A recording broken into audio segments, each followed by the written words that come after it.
everybody, and welcome back to another episode of Game Night Date Night, which is sponsored by Games and Couples. And one thing that's really great with Games and Couples is to concentrate on couple counseling utilizing a lot of board games, because it's discovered that putting the Gottman principles into practice was very prominent and easy to do with board games. One of the things they've also done is they've created a rating system to help couples select which board game would suit them best. Now this rates on 3 different things. First one is conversation and connection potential. During the gameplay, how much opportunity is there to hold a conversation? Some games, there's lots of downtime. You can play, you can talk a lot as you play. Other games, it's really active. There's a lot going on. There's like story driven and there's time crunch, so you might not get a chance to hold a conversation as you're playing. The second thing that they rate on is getting to know you. How much quality time are you going to spend with each other as you play the game? Some games, it's kind of like they do their things, you do your own thing. There's very little interaction, while other ones, there's a lot more for that. So that's with the getting to know you. And the third one is potential for hurt feelings and conflict. Let's face it, a lot of times with board games, we are striving to be the winners. So there's one winner, that means there would have to be a loser. And how the game comes to come to that. Some games are a lot more take that and a lot more mean, while some games, cooperative game for example, where you both work together towards the same goal, is a little bit less likely to have hurt feelings in that one. Now with Games and Couples, we feature a game every week, and I try to have a theme each month. And during the month of May, I went with cute or nice table presents. So I was trying to get games that just had really cute elements that just looked really nice on the table. So the first one that I selected is Boop. I played this one for the first time at Gobfest with board game designer Roberta Taylor. We played 2 games in a row and she just wiped the table with me. But this game is super adorable. Now before I get into that more, let's have a look at the rating. So conversation, connection, potential, I'm giving this one a 4 out of 5. You can definitely hold a conversation as you play this game.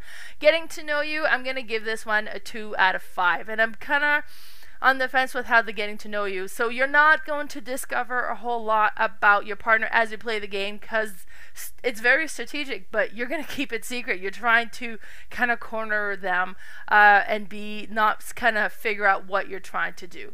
Now that being said, you're definitely spending good quality time with your partner as you're playing this one. Hurt feelings and conflict, I'm giving this one a 2 out of 5. Now this could be higher because in this game, you will knock the other cats out of the way, and it's frustrating when they do that. Now, when I played, most of the time, it was me knocking myself out of the way, so there's that to consider. But this is what the box cover looks like. Boop. And here's the game. So you use the bottom of the game, and there it comes with a little mattress that you put on top of it, and that's the bed, and you will have kittens that you'll be placing. Now if you can ever get 3 kittens in a row, you can swap those kittens for 1 cat, and to win the game you want to get 3 cats in a row. Sounds pretty easy. The only thing is, every time you place a cat or a kitten, if there's another kitten around, it boops it 1 space further, sometime right off the bed. So as you're trying to get your 3 cats in a row, if you can't just put 3 cats in a row, because you bump each other away. So you're bumping your own cat away as well. Now so you do that. Now if you do and place a kitten next to a big cat, that's not gonna bump away, because it doesn't have, like, kittens don't have enough weight to bump a cat. But this game is so interesting. It's a very clever, puzzly, chess-like game. But it's a lot. It's very simple, but it's to kind of keep up and kind of think, is like, okay, well, but oh wait, if I put that there, that's gonna boop that over there, but it's all gonna boop myself. So there's a lot to consider that is easy to forget. Amazing game. I love it. I have only played it that one time. I don't own my own copy. I want this one. So as soon as I come across it, it is coming home, and that is Boop. Now the next one I have is Shifting Stones. Shifting Stone is a game that is just Oh my god, it looks good on the table. It's a simple game as well. You have 9 tiles, but these tiles are nice, big, chunky, embossed tiles with gorgeous artwork, and they're double-sided with a different artwork on the side. So, well, before I get into it, let's look at the rating. So, conversation, connection, potential, 4 out of 5. There's definitely lots of opportunity to have a conversation as you play this game. Getting to know you, 2 out of 5. And I'm giving this one a 2 out of 5 because this is another one where you're gonna be keeping what you're trying to accomplish secret. You're not gonna be blatant about what you're trying to do because you're gonna keep your hand secret. Hurt feelings and conflict, 2 out of 5. Now, guaranteed, the other player is going to move the tiles away from what you're trying to do. But because they don't know what you're trying to do, they could also move them exactly the way you're hoping for it to go. And then all of a sudden it's like, oh, well, thanks for that. I can play this now. So hurt feelings and conflict, I'm giving this one very low because the other player has no idea what you're trying to accomplish, so they can't knowingly affect what you're trying to do. So here's the box of shifting stones, and here it looks on the table. So you get the 9 tiles, you have the cards, and here's what's really interesting, because with the cards, you have 4 cards. Now you can discard a card to flip a tile to its other side, or you can discard a card to swap a tile with another one that they're sharing a side with, and you're going to be doing that until you can match the layout between those 9 tiles that matches your card, and then you get to score that card. So you have to decide which card are you going to try to score and which card will you sacrifice to move things around. It's really interesting decision. The gameplay is super simple but really satisfying. I love shifting stones, plus it looks just amazing on the table. This is a great looking game. Now, the next one that I wanted to talk about is Café Baras. Keep in mind, I don't believe this one is out yet. This is coming straight to retail in the next few months here, so it's coming very soon. I got to play the prototype with Roberta Taylor's prototype copy. She had her own copy there.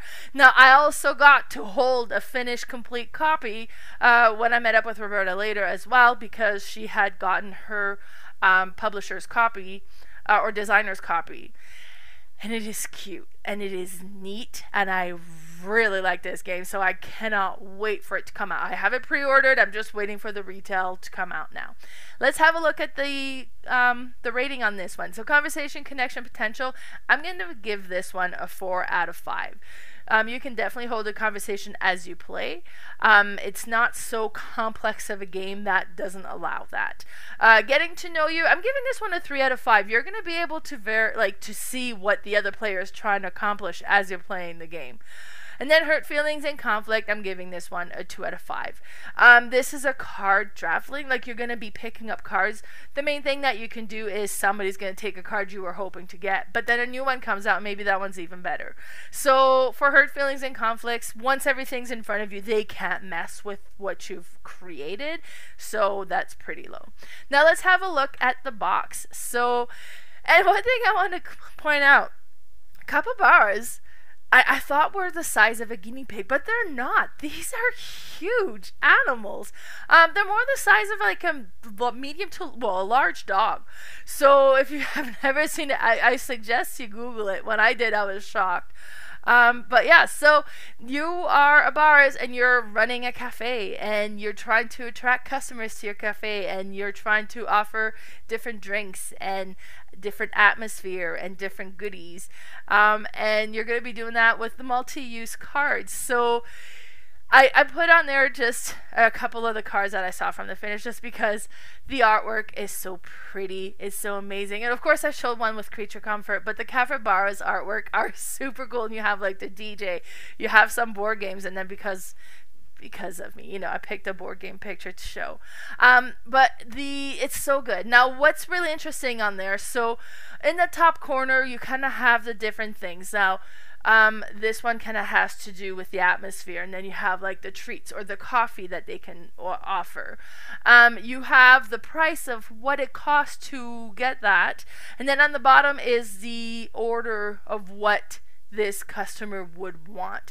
So if you're able to offer what's at the bottom, Now, you can sell any part of that and you will get money for it, so that's great. If you're able to offer everything, the tea, the 2 muffin, and have that clock atmosphere in your cafe, they will become a regular. And the game ends after you've acquired 3 regulars, or the first player to acquire 3 regulars. That causes the end of the game, and then afterwards you would tally up all the points, which is a little sunshine symbol there. So whoever has the most points is the winner. This is a really neat, really satisfying game. Be sure to stay on the lookout for this one. When it comes out, you really need to add this to your collection. And then the next one I talked about is Botswana. So this is a Reiner Knizia game, and I was really impressed with this one because there's little plastic animals in there. You know, like you can find at the dollar store or the toy store, and all these little plastic animals and the zoo animals you can get. That's in the game. You actually have these little plastic toy animals you're going to be using in the game. And this is a stock game. It just doesn't seem like it would go together, but it goes together oh so well. This game is so cool. Let's have a look at the rating first. Conversation, connection, potential, 4 out of 5. Definitely lots of opportunity to have a conversation. Getting to know you, I'm going to give this one a 3 out of 5. You can kind of get a sense of what the other players are trying to go for, because you're going to see the animals they've accumulated in front of them, so there's a little bit more information out there, but you also have your cards, and that's secret, and maybe it's like, oh yeah, that's right, collect all those lions because I'm going to try to make them be worth a solo and because maybe you have a couple of low lion cards. Hurt feelings and conflict, I'm giving this one a 2 out of 5. It's kind of part of the game. You expect it. Some of the animals you're trying to collect, you're hoping to give them a high score. The animals you're not collecting, you're hoping to give them a low score so the other players don't score on it. Very interesting. But let's have a look. So this is the box. So you have like the window in the box, and you can see all the plastic animals in the storage. I am loving the components of this game, I gotta say. But here's the game. So everybody gets cards that are distributed, and it's gonna be anywhere from 0 to 5 of the different animals. And in the middle of the table you have all of the animals that are available, and there's 5 of each animal. So on your turn you're going to play a card, and you're going to pick an animal, and this doesn't have to be the same one. So if I play the 0 cheetah card, for example, so that means I would play that on the cheetah pile if it's already started, and now the cheetahs are worth 0 points. And I can pick up an animal. Maybe I'm taking a rhino. So now, if the game would end right now and I had cheetahs in my hand, they'd be worth 0. So that wouldn't be great. But that's okay. Maybe well, in this case, I have like the 4 and the 5. So maybe I'm going to play the higher scored cheetah, and then I'm holding on to the 0 to make sure that that one doesn't get played. So, you know, that would be a strategy that you could go for. Now, the game ends as soon as one of the animal has all the cards from 0 to 5.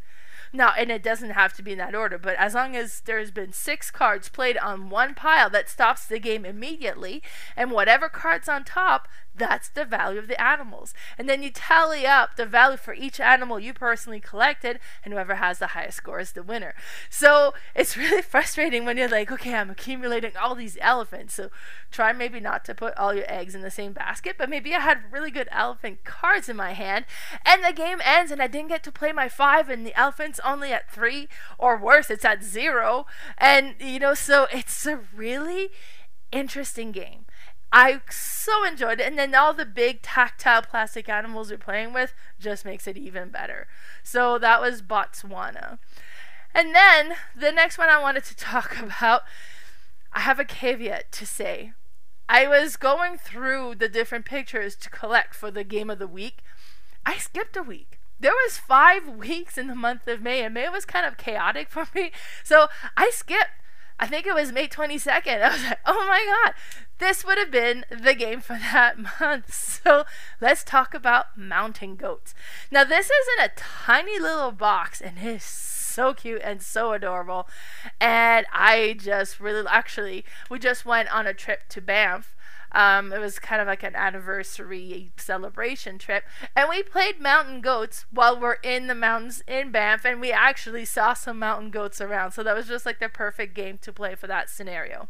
Let's have a look at the rating. Conversation and connection potential, 4 out of 5, easy. You can most definitely have a conversation as you play this game. Getting to know you, 4 out of 5, you see what the other player's trying to do. And you can kind of, it's like, okay, oh my God, you got there. Well, I'm going to try to, get into the way and then affect that. Hurt feelings and conflict, 2 out of 5.